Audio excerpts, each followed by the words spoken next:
नमस्कार मित्रांनो, मी अमोल आणि आपण पाहतोय द अमोल टॉक्स. आपण आपल्या सर्वांच्याच आयुष्यामध्ये आपल्या ध्येयाप्रती कार्यरत असताना आपण सर्वांनी एक गोष्ट निश्चितपणे ऑब्झर्व केली असेल की बरेच डिस्ट्रॅक्शन आपल्याला अनुभवता येतात. बरेचदा काही अडचणी येतात, परंतु सर्वच यशस्वी लोकांचं तुम्ही आयुष्य जर लक्षात घेतलं असेल तर त्यामध्ये एक कॉमन गोष्ट लक्षात येते की या सर्व यशस्वी व्यक्तींनी डिस्ट्रॅक्शनकडं दुर्लक्ष करत आपल्या ध्येयावर सातत्यानं लक्ष ठेवलेलं होतं. पण ही गोष्ट आपण म्हणतो तितकीशी सोपी नाही आहे. हे करताना आपल्याला सर्वोच्च लक्षात आहे की do not prove your point. म्हणजे समजा कोणी जर सांगितलं की हत्तीला पंख असतात तर तुम्ही काय म्हणणं गरजेचं आहे? Yes, you are right.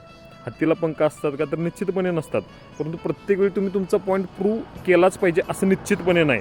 सातत्यानं तुम्ही तुमचं ध्येय, तुम्ही कार्यरत असणारी संस्था, कंपनी, तुम्ही कार्यरत असणारं ठिकाण, तुमची प्रगती, ह्या ऑर्गनायझेशनची प्रगती आणि ह्यातूनच समाजाची प्रगती, ह्यावर तुमचं सातत्यानं लक्ष असलं पाहिजे.